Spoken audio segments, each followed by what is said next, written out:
1, 2, 3. Welcome to the Rob Newman Podcast. Hello, welcome to another edition of the Rob Newman Podcast. In today's edition, I am going to give 10 quick and dirty tips for health and fitness for small business owners. Yes, I know previously we've talked about why small business owners should run, but I had a flurry of one email in response to my podcast, which said my knees are knackered. I'm not going to be able to run. Well, to Tony, who wrote in with that, so am I. So I deeply sympathize.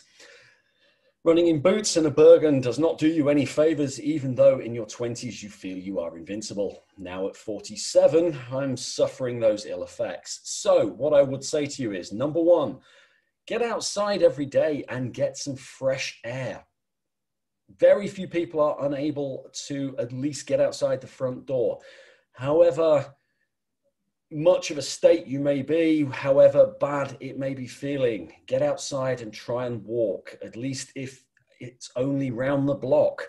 Personally, I try very hard to get up half an hour earlier and do a 1.5 mile walk around the block of where I live. This means I have a start on my day to get my thoughts together, to get some blood circulating, and to get some fresh air and daylight. Vitamin C, vitamin D even being one of the most likely deficiencies that we have in the Western world because we sit in offices all day long. Number two, make sure you stay warm. Now, I know that sounds ridiculous, but it is often known that you sit within breezy air conditioning, you sit within breezy offices, you sit with your back to a window and you are suffering. By sitting in that breeze, it might feel good in the middle of summer, but do it in winter and you're going to get some aches and pains, particularly as you get older.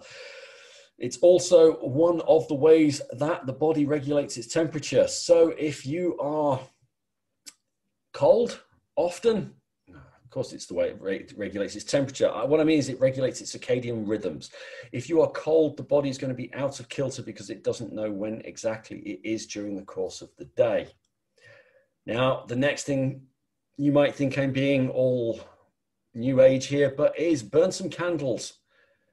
I know this feels like it's one of those namby-pamby, softly things, and I'm supposed to be a tough guy martial artist, but candle burning is a brilliant way of focusing the mind, creating a sense of meditation, and actually putting a nice smell around your property or your office. Now, granted, you may not be able to burn the candle in the office if you have smoke detectors like I have, but at home, it is something that I certainly aim to do.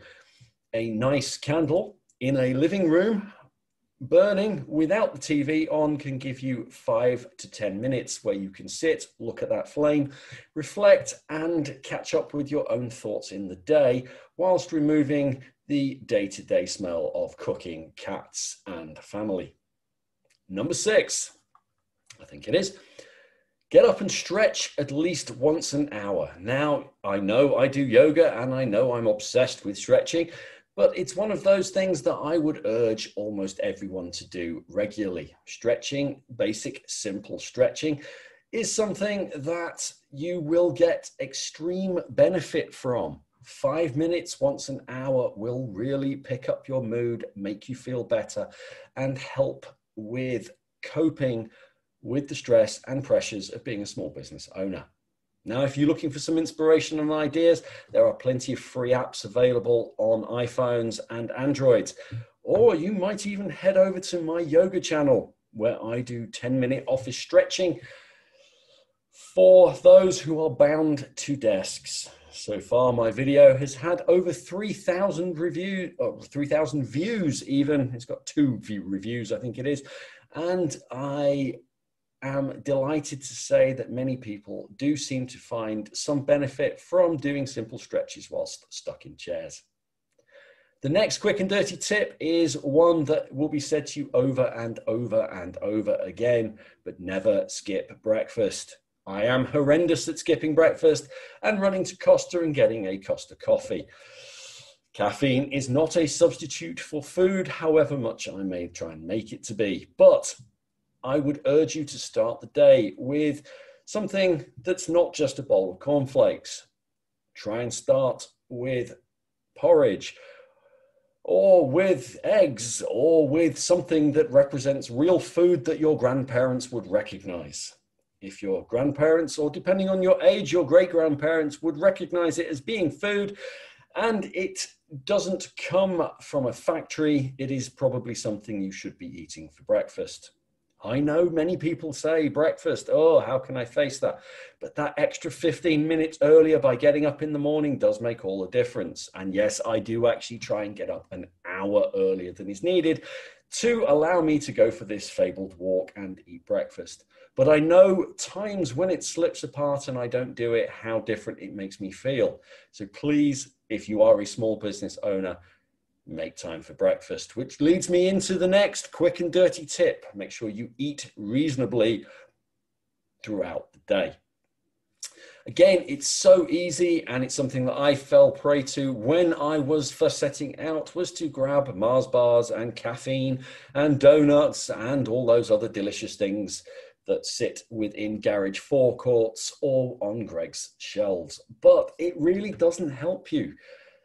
One of the biggest things that you're going to be feeling as a small business owner is stress, and by fueling your body with sugar and caffeine and fat, you are adding to that stress. Try and eat reasonable meals. One of the simplest ways of getting some decent food in you is to cook at night a basic meal of something that your grandparents or great-grandparents would recognize as food, and make an extra portion, box it up and take it with you the next day.